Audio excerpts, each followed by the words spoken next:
नमस्कार दोस्तों, we are Exampur Sikar के इस एजुकेशन चैनल पर आप लोगों का स्वागत है। दोस्तों, राजस्थान नगरपालिका अधिनियम की पिछली 2 क्लासों में अपन लोगों ने राजस्थान नगरपालिका अधिनियम के जो सामान्य परिचय था उस परिचय की बात की।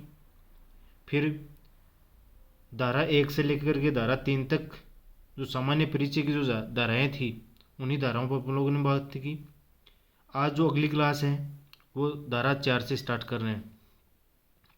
दोस्तों, क्लास स्टार्ट होने से पहले आप लोगों से एक रिक्वेस्ट है कि वी आर एग्जामपुर सीकर का जो चैनल है उस चैनल को सब्सक्राइब कर लीजिएगा। तो क्लास स्टार्ट करते हैं। दोस्तों, आज अपन लोग सेक्शन 4 से स्टार्ट करेंगे। तो राजस्थान नगरपालिका अधिनियम के अंदर सेक्शन 4 क्या है? दोस्तों, सेक्शन 4 के अंदर ये लिखा गया है कि जो राज्य सरकार है वो राज्य सरकार अधिसूचना जारी करके ग्रामीण क्षेत्र से बनी जो नगरपालिकाएं हैं उन नगरपालिका बोर्ड के किसी भी मामले में तर्क संगत क्या कर सकती है, इसमें छूट कर सकती है। तो थोड़ी सी इनकी जो लैंग्वेज है वो हार्ड है दोस्तों, तो मैं आप लोगों को जितना हो सकता है उतना समझाने की कोशिश करूँगा। इसमें लिखा गया है कि नगरपालिका बोर्ड के ऐसे उपबंध जिनको राजस्थान सरकार हटानी चाहती है तो वह उनमें परिवर्तन कर सकती है।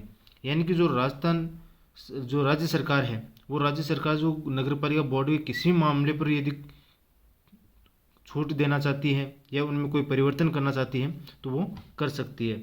अर्थात नगरपालिका बोर्ड को अधिनियम के ऐसे उपबंधों में परिवर्तन से छूट देने की शक्ति जो उसके लिए अनुपयुक्त है, या फिर ये भी कह सकते हैं कि राज्य सरकार अधिसूचना द्वारा लेखबद्ध कारणों से किसी नगरपालिका बोर्ड को विशेष उपबंध से उसमें क्या कर सकती है, छूट दी जा सकती है या छूट कर सकती है।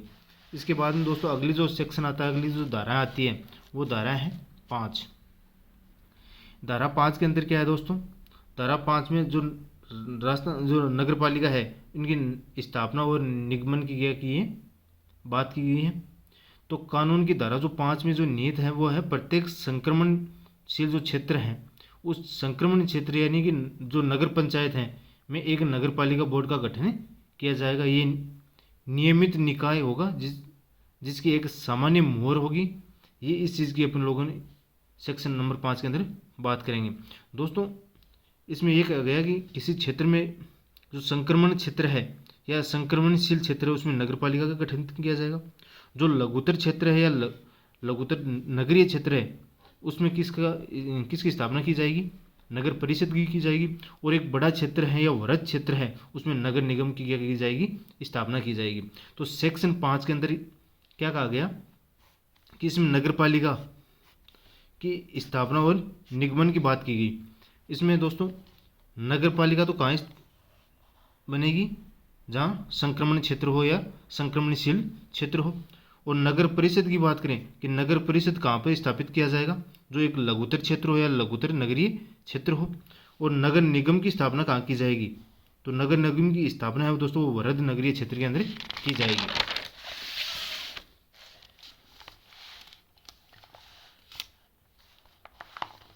इसमें दोस्तों कहा गया कि नगरपालिका ऐसे क्षेत्र में गठित नहीं की जा सकती जिसे राज्यपाल औद्योगिक नगरी के रूप में विनिर्दिष्ट करे। यानी कि कोई भी ऐसा क्षेत्र है जिसमें राज्यपाल के द्वारा उस क्षेत्र को औद्योगिक नगरी के रूप में घोषित कर दिया गया तो उस क्षेत्र में नगरपालिका गठित नहीं की जाएगी।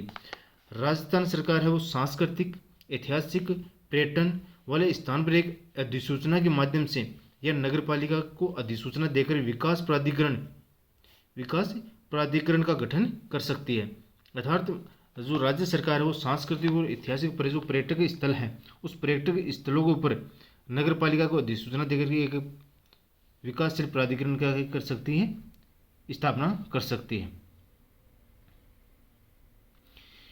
परंतु राज्य सरकार किसी नगरीय क्षेत्र में सांस्कृतिक और ऐतिहासिक स्तर या पर्यटक महत्व के क्षेत्र को नगरीय निकाय के से अलग कर वहाँ विकास प्राधिकरण गठित तो कर सकती है। ऐसे प्राधिकरण को लिए नगरपालिका शक्ति और कार्य करते हुए और प्रत्यायोजित कर सकती हैं जो उन क्षेत्र में उक्ति, त्वरित और योजनाबद्ध विकास के लिए क्या होगी, उचित समझी जा सकती है। उसी क्षेत्र में वो विकास प्राधिकरण का क्या कर सकती है, गठन कर सकती है। दोस्तों,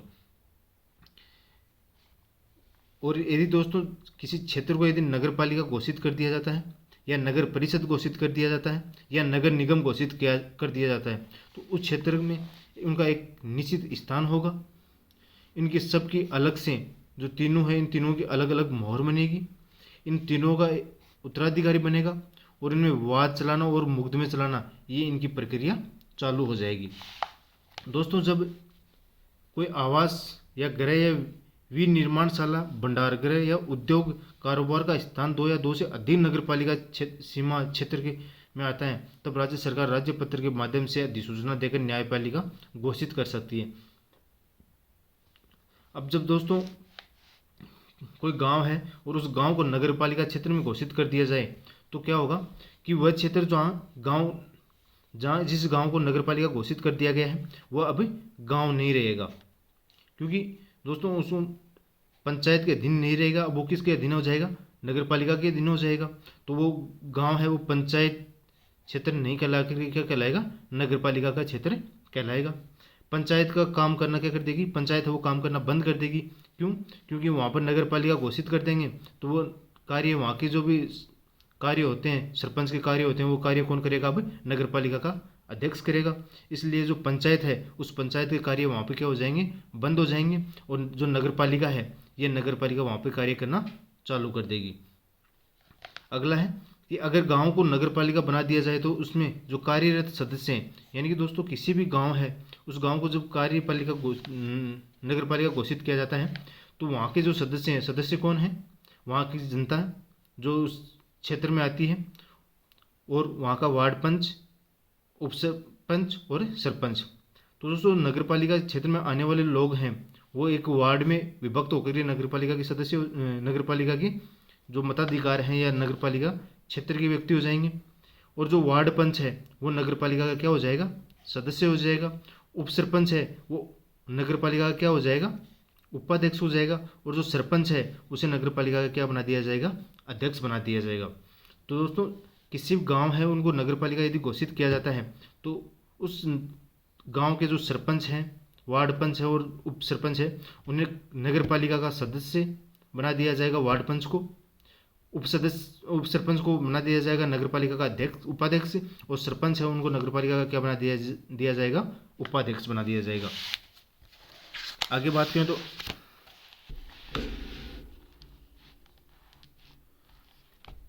अगर किसी गांव को नगर पालिका क्षेत्र में मिलाया जाता है तो उस गांव के वार्ड पंच, सरपंच, उप सरपंच उस नगर पालिका में अतिरिक्त सदस्य समझे जाएंगे। यानी कि जब तक नगर पालिका का चुनाव नहीं होता है तब तक उनको एक अतिरिक्त सदस्य के रूप में कार्यरत रखा जाएगा। जब नगर पालिका दोस्तों चुनाव हो जाएगा उसके बाद में उनका पद है उन पर नगर पालिका के द्वारा जो निर्वाचित सदस्य हैं उनको रखा जाएगा। उस क्षेत्र में कोई यदि नगर पालिका क्षेत्र में जोड़ दिया गया है तो उस गांव में राजस्थान पंचायती राज अधिनियम 1994 के आदेश व अधिसूचना प्रभावी नहीं रहेगी। यानी कि दोस्तों जो पंचायती राज अधिनियम 1994 है वो यदि उस गांव को या उस पंचायत क्षेत्र है उस क्षेत्र को नगर पालिका घोषित करने के बाद में वो पंचायती राज अधिनियम 1994 के जो आदेश हैं और अधिसूचना उनको प्रभावी नहीं रहेगा, उनको क्या कर देगा?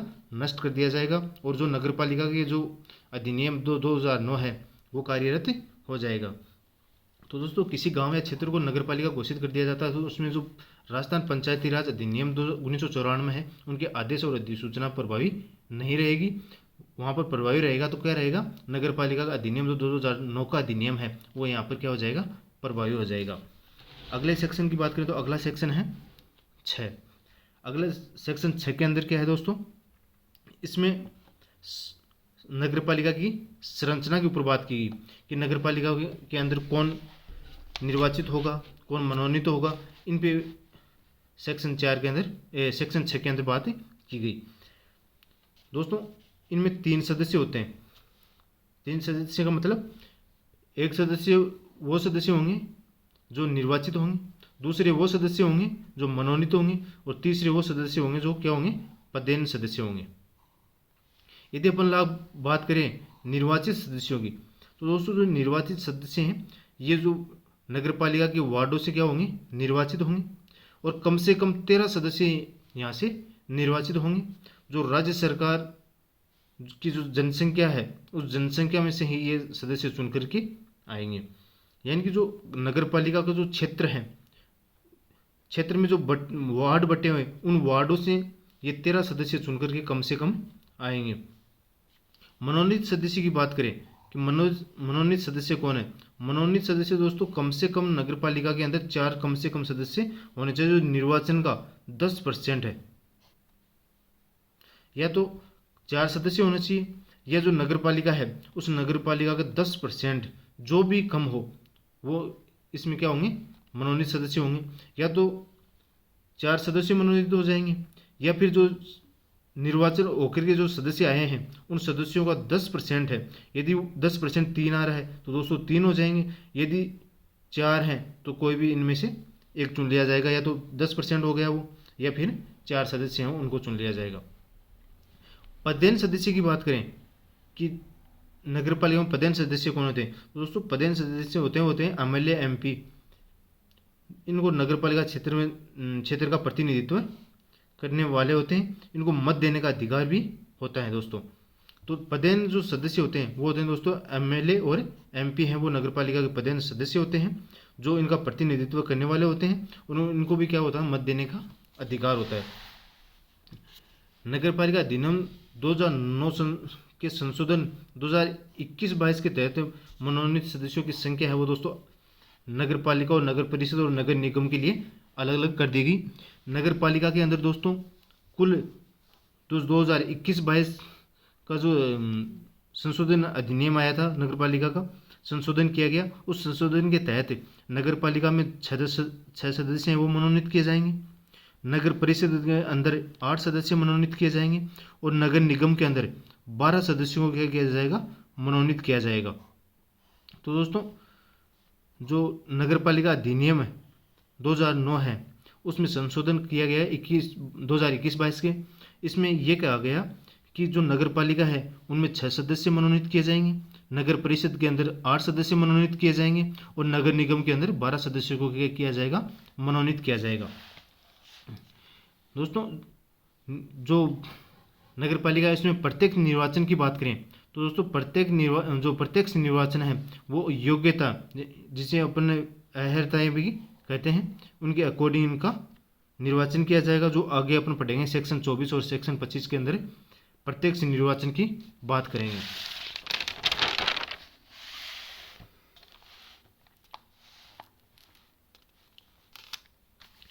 नगर पालिका में प्रत्यक्ष निर्वाचन सदस्यों की संख्या राजस्थान सरकार नवीनतम जनगणना के आधार पर दोस्तों।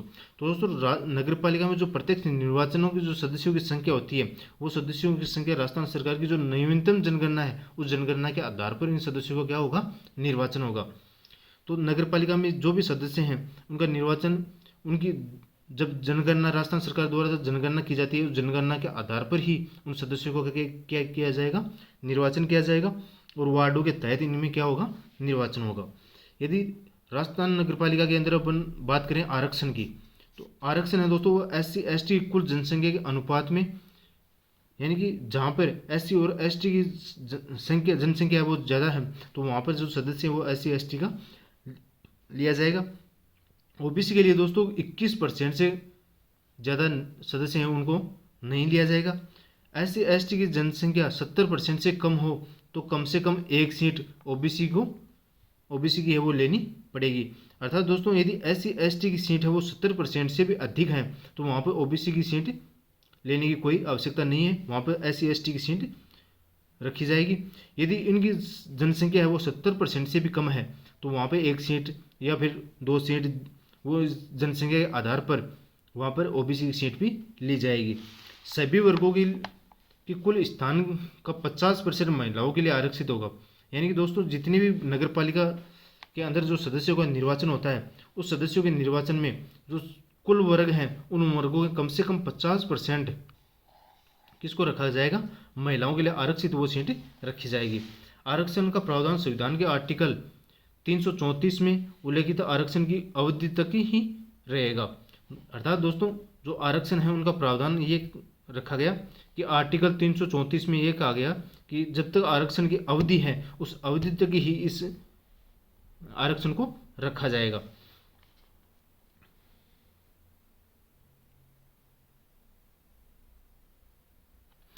उसके बाद में यदि अपन लोग बात करें दोस्तों सेक्शन 17, जिसमें दोस्तों नगर पालिका है उनके पदावधि की बात की गई है। इसमें एक आ गया कि दोस्तों धारा 7 में निहित है कि नगर निकायों के सदस्यों के कार्यकाल की जो प्रथम बैठक से 5 वर्ष तक का जो कार्यकाल है उस कार्यकाल के ऊपर ये बात की गई, जिसमें यदि इसमें पूर्व नगरीय निकाय विघटित कर दिया गया तो नवीन नगर पालिका बोर्ड उस अवधि से शेष भाग के लिए बनी रहेगी। तो अर्थात दोस्तों जो प्रथम बैठक है, प्रथम बैठक की जो नियत तिथि से 5 वर्ष तक, यानी कि जो पहली बैठक होगी नगर पालिका की चुनाव होने के बाद में जो पहली बैठक है उससे लेकर के 5 वर्ष तक इनकी क्या रहेगी, कार्यकाल रहेगा या पदावधि या पद की अवधि रहेगी। यदि कोई नगर पालिका विघटित हो गई तो नई नगर पालिका शेष बचा समय के लिए ही नगर पालिका कार्य करेगी। यानी कि दोस्तों कोई नगर पालिका है वो बीच में 3 साल बाद में विघटित हो गई तो जो अगले दो साल हैं उसमें नई नगर पालिका जो शेष बचे हुए जो समय है उन्हीं के लिए 2 साल के लिए ही वो क्या होगी, नई नगर पालिका विघटित होगी या उन्हीं समय के लिए नगर पालिका कार्य करेगी। अगले सेक्शन की अपन लोग बात करें तो अगला सेक्शन है वो है सेक्शन 8, जिसमें बात की गई किसकी, नगर पालिका शासन नगर पालिका में नियत होगा। इसमें शासन की बात की गई, अर्थात नगर पालिका शासन नगर पालिका बोर्ड, नगर परिषद या नगर निगम उनके अध्यक्षों के माध्यम से ही नियत होगा। तो दोस्तों सेक्शन 8 के अंदर कहा गया कि नगर पालिका है का शासन नगर पालिका में ही क्या होगा, नियत होगा। अर्थात नगर पालिका शासन नगर पालिका बोर्ड और नगर परिषद या नगर निगम उनके अध्यक्षों के माध्यम से ही क्या होगा, नियत होगा। अगले सेक्शन की बात करें तो अगला सेक्शन है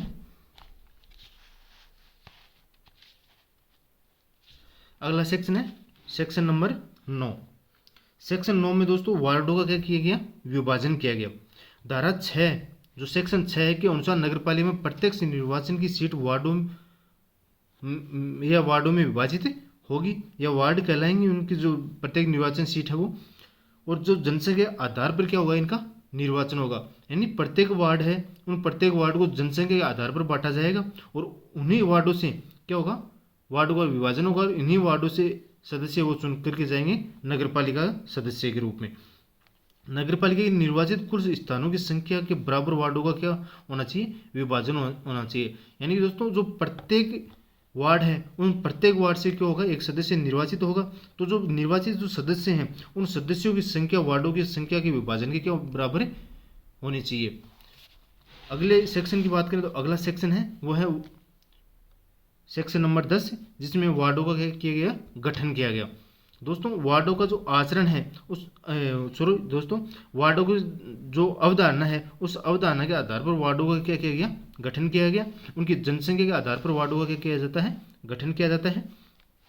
तो राज्य सरकार के आदेश या अवधारित गठित दोस्तों पहला है वार्ड गठित होगा, वार्ड की सीमा गठित होगी और वार्ड में जो कैटेगरी है SC ST OBC उनको विभाजित किया जाएगा कि उनके कितने सदस्य यहाँ से निर्वाचित होंगे, वो कौन सी कैटेगरी से यहाँ से निर्वाचित होंगे, उनके लिए सीट आवंटित की जाएगी। और वार्डों में जो महिलाओं की संख्या है उनको भी क्या की जाएगी, फिक्स की जाएगी। आरक्षण के आधार पर वो सीट क्या होगी, फिक्स होगी। और SC ST OBC है ये भी यहाँ की जो जनसंख्या है इस जनसंख्या के ऊपर निर्भर करती है। यदि SC ST की सीट आती है तो वहाँ पर 70% से 70% से अधिक यदि SC ST के लोग वहाँ पर निवास करते हैं तो वहाँ पे सीट किसकी आएगी, SC ST की आएगी। यदि 70% से कम यदि SC ST की जनसंख्या वहाँ पे है तो वहाँ पे OBC की सीट भी आ सकती है। और यहाँ पर महिलाओं की सीट भी क्या की गई, 50% जो निर्वाचित सदस्य हैं उनके 50% महिलाओं की सीट भी क्या की गई, फिक्स की गई। आरक्षित सीटों के चक्रानुक्रम के से राज्य सरकार विधि नियम द्वारा करेगी। SC ST सीटें जहाँ पर SC ST की जनसंख्या अधिक हो वहाँ पर SC ST की सीट रखी जाएगी। वार्डों का जो संख्यांकन है दोस्तों वो वार्डों का संख्यांकन किसी नगर पालिका के स्थानीय क्षेत्र या उत्तर पश्चिम कोण वायव्य कोण से क्या होगी, शुरू होगी। अर्थात दोस्तों जो वार्डों का जो संख्यांकन है वो संख्यांकन कहाँ से स्टार्ट होगा, उत्तर वायव्य कोण से, यानी कि उत्तर पश्चिम भाग है उससे उन वार्डों की क्या किया जाएगी, काउंटिंग स्टार्ट की जाएगी और वहाँ से वार्ड बनाना क्या किया जाएगा, स्टार्ट किया जाएगा। अगर वार्ड या सीट नंबर सीमा में आक्षेप 7 दिन के भीतर दाखिल करने की क्या दी जाएगी, अनुमति दी जाएगी। यानी किसी वार्ड को बनाया जाता है या कोई सीट है वो रखी जाती है कि यहाँ पे एससी की सीट रखी जाएगी, ओबीसी की सीट रखी जाएगी या एसटी की सीट रखी जाएगी। तो इनमें जो भी बदलाव करना है वो बदलाव कितने दिन के भीतर किया जा सकता है, 7 दिन के भीतर। इनके ऊपर जो भी आक्षेप हैं वो अपन रख सकते हैं या भीतर जाके दाखिल करने की अनुमति दी जाएगी। इसके बाद में अपन लोग बात करें तो नगरपालिका का जो निर्वाचन है, नगरपालिका के निर्वाचन और नगरपालिकाओं के लिए जो निर्वाचन की धारा है वो कौन सी है, धारा 11 है। तो सेक्शन 11 के अंदर दोस्तों नगरपालिका के निर्वाचन के ऊपर बात की गई। तो नगरपालिका का निर्वाचन है वो किसके माध्यम से होगा, वो एक चुनाव के माध्यम से होगा। अब चुनाव कैसे होगा, तो निर्वाचन नामावली तैयार करना, सेक्शन जो 11 है इसमें दोस्तों नगरपालिका चुनाव है उनकी नामावली क्या करनी है, तैयार करनी है। निर्वाचनों का क्या करेगी, संचालन के ऊपर बात की गई और निर्वाचनों का अधीक्षण, निर्देशन और नियंत्रण पर बात की गई। तो नगरपालिका का जो चुनाव है उस चुनाव में निर्वाचन की नामावली तैयार करना, निर्वाचनों का संचालन करना, निर्वाचनों का अधिग्रहण, निर्देशन और नियंत्रण करना, ये कौन सी सेक्शन के अंदर आता है, सेक्शन 11 के अंदर आता है। वह सभी राज्य निर्वाचन आयोग के अधीन काम करती है। ये जो नगर सेक्शन 11 है ये सभी राज्य में जो नगरपालिका का जो चुनाव है उस चुनाव में निर्वाचन आयोग के अधीन काम करेगी, जो राज्य निर्वाचन आयोग है उसके अधीन कार्य करेगी। तो दोस्तों जो नगरपालिका का जो चुनाव है वो चुनाव किसके माध्यम से होता है, राज्य निर्वाचन आयोग के माध्यम से होता है। और राज्य निर्वाचन आयोग है वो सभी राज्यों में क्या करेगा, काम करेगा, जो नगरपालिका का चुनाव भी करवाता है। नगरपालिका के गठन के यदि निर्वाचन की बात करें तो नगरपालिका गठन का जो निर्वाचन है वो सेक्शन 7 में जो समय है उससे पहले अर्थात फर्स्ट बैठक से पहले इनका चुनाव करवाना आवश्यक है। विघटन की तारीख से 6 माह की अवधि में निर्वाचन चुनाव करवाना भी क्या है, आवश्यक है। यानी कि कोई नगरपालिका है वो विघटित हो जाती है तो 6 महीने के भीतर उसमें दोबारा से क्या करवाना होता है, चुनाव करवाना होता है। यदि शेष अवधि 6 माह से कम है तो कोई भी विघटन नगरपालिका के लिए निर्वाचन करवाना आवश्यक नहीं है दोस्तों। यानी कि कोई नगरपालिका है वो 3 महीने पहले ही विघटित हुई है तो 3 महीने के लिए वहाँ पर चुनाव करवाना क्या है, आवश्यक नहीं है। जब भी कोई नई नगरपालिका बनती है तो यथासंभव नगरपालिका साधारण चुनाव करवाने होंगे। यानी कोई नगरपालिका बनती है तो वहाँ पे बनते ही क्या करवाए जाएंगे, यथासंभव वहाँ पर साधारण जो चुनाव है वो करवाए जाएंगे।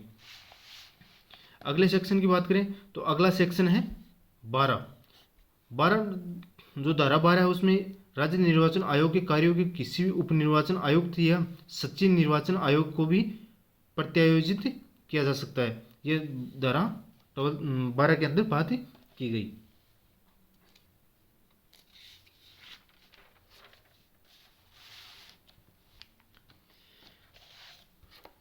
अगली यदि धारा की अपन लोग बात करें, अगली धारा है वो है धारा 13। दोस्तों धारा 13 के अंदर प्रत्येक वार्ड के लिए निर्वाचन नामावली की बात की गई कि प्रत्येक वार्ड है उन्हें निर्वाचन की क्या होगी, एक लिस्ट होगी या उनकी एक नामावली होगी, इस पर बात की गई सेक्शन 13 के अंदर। राज्य सरकार द्वारा प्रत्येक वार्ड के लिए एक निर्वाचन रजिस्ट्रीकरण अधिकारी पदाभिहित किया जाता है। तो दोस्तों जो प्रत्येक राज्य सरकार है वो प्रत्येक वार्ड के लिए एक निर्वाचित रजिस्ट्रीकरण अधिकारी है वो नियुक्त करेगी या उसे पदाभिहित किया जाता है। तो प्रत्येक वार्ड के लिए जो निर्वाचन रजिस्ट्रीकरण अधिकारी हैं जो राज्य सरकार या स्थायी प्राधिकरण का एक ऐसा अधिकारी होता है जिसे राज्य निर्वाचन आयोग द्वारा पदाभिहित किया गया हो के द्वारा निश्चित रीति की निर्वाचन नामावली तैयार कर पुनरीक्षित, उपांतरित और अद्यतन और प्रकाशित की जाएगी। इसकी सहायता के लिए राज्य सरकार क्या करेगी, निर्वाचन रजिस्ट्रीकरण अधिकारी की नियुक्ति की जाएगी। तो जो निर्वाचन है वो राज्य निर्वाचन आयोग करेगा प्रत्येक वार्ड का जो सदस्य निर्वाचित होता है उनका निर्वाचन कौन करेगा? राज्य निर्वाचन आयोग करेगा, जो राज्य सरकार या स्थानीय प्राधिकरण का कोई भी अधिकारी हो सकता है। इनका कार्य क्या है दोस्तों? इनका कार्य है वो है निर्वाचन नामावली तैयार करना। यानी कि जो नगर पालिका है उस नगर पालिका का जो सदस्यों का चुनाव होगा, उस चुनाव के अंदर किस जो नामावली उनकी तैयार करनी होती है वो कौन करेगा? जो निर्वाचित और रजिस्ट्रीकरण है वो इनका निर्वाचन करेगा। निर्वाचन की प्रणाली क्या है दोस्तों? जो व्यक्ति निर्धारित तारीख को 18 वर्ष की आयु क्या कर लेगा? पूर्ण कर लेगा। यानी कि जो मत देने का जो अधिकार है या मतावली का जो अधिकार है वो क्या है? 18 वर्ष। यानी कि जिनकी उम्र 18 वर्ष पूर्ण कर चुका है वो निर्वाचन नामावली में क्या अपना नाम दर्ज करवा सकता है। दूसरा, नगर पालिका किसी वार्ड का सदस्य हो, यदि वो नगर पालिका किसी भी वार्ड का सदस्य नहीं है तो वो उस जो मत देने का जो नामावली है, निर्वाचन की जो नामावली है, इसमें अपना नाम नहीं दाखिल करवा सकता। पंजीकृत वार्ड के निर्वाचित सूची में उनका नाम हो, यानी कि दोस्तों जो वोटर आईडी है वो उस वार्ड की होनी चाहिए और उसी वार्ड में उसकी वोटर आईडी में क्या होना चाहिए? नाम होना चाहिए। या जो निर्वाचन सूची है, पंजीकृत जो निर्वाचित सूची है उसमें उनका नाम होना चाहिए। जो जिस वार्ड का है उसी को उसी वार्ड में चुनाव करने मत देने का अधिकार होता है। तो दोस्तों जो निर्वाचन नामावली है उस निर्वाचन नामावली के लिए वो नगर पालिका किसी भी वार्ड का क्या होना चाहिए? सदस्य होना चाहिए। 2 या 2 से अधिक वार्डों का सदस्य भी नहीं होना चाहिए दोस्तों। और पंजीकृत जो वार्ड की निर्वाचन सूची है उसमें भी उनका क्या होना चाहिए? नाम होना चाहिए। और दोस्तों ये चलो नीचे हो गया। ये स्पष्टीकरण की बात करें तो स्पष्टीकरण में ये है कि जब किसी जो सेक्शन 13 है उनके स्पष्टीकरण की बात करें तो सेक्शन 13 का स्पष्टीकरण है वो है जब किसी व्यक्ति की अन्य प्रॉपर्टी आवास किसी दूसरे वार्ड में भी हैं तो वह उस वार्ड का निवासी नहीं माना जाएगा। यानी कि दोस्तों यदि कोई सदस्य हैं उनका वार्ड नंबर 1 में भी अपना मकान है और वार्ड नंबर 2 में भी है, तो दोस्तों उनकी 1 नंबर वार्ड है उनमें पहले से रह रहा है तो उनकी आईडी है वो 1 नंबर वार्ड की ही मानी होगी, न कि वार्ड नंबर 2 की। तो जब कोई भी व्यक्ति है उनकी प्रॉपर्टी या आवास किसी दूसरे वार्ड में भी है तो वह उस वार्ड का निवासी नहीं माना जाएगा। वो इनकी प्रॉपर्टी तो है लेकिन उनको मत देने का अधिकार भी नहीं है दूसरे वार्ड में, और न ही दूसरे वार्ड में जाकर के निर्वाचन प्रणाली में अपना नाम लिखवा सकता है। या फिर मानसिक रोगी या गंभीर बीमारी से ग्रस्त अध्ययन के लिए हॉस्टल में, या तो ग्रस्त किसी भी मानसिक बीमारी है उनसे वो ग्रसित है या गंभीर बीमारी से ग्रसित है या अध्ययन के लिए किसी हॉस्टल में रह रहा है तो वह उस वार्ड की सूची में शामिल नहीं किया जाएगा। यानी कि दोस्तों कोई मानसिक रोगी है या गंभीर बीमारी से रोगी वो किसी अन्य वार्ड के हॉस्पिटल में एडमिट है तो उस हॉस्पिटल के जिस वार्ड के हॉस्पिटल में एडमिट है उस वार्ड में वो मत देने का उनको कोई अधिकार नहीं है, वो उस मत वार्ड का सदस्य नहीं माना जाएगा। या फिर कोई भी सदस्य हैं वो अध्ययन के लिए किसी अन्य वार्ड में जाकर के हॉस्टल में रह रहा है तो उसे भी वार्ड की सूची में शामिल नहीं किया जाएगा। दोस्तों एमपी, ये एमपी है दोस्तों, एमपी और एमएलए को नगर पालिका का सदस्य माना जाएगा। दोस्तों कोई भी एमपी एमएलए है उनको नगर पालिका का क्या माना जाएगा? सदस्य माना जाएगा।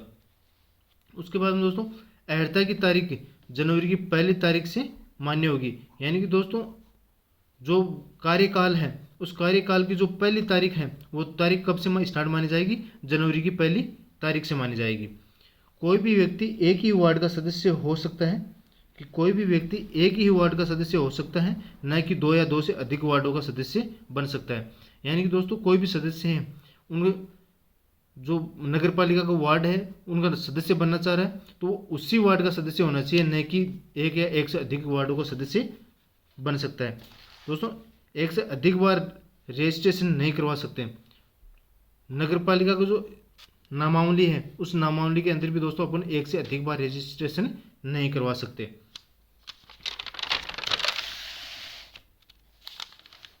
अगले सेक्शन की बात करें तो अगला सेक्शन है वो है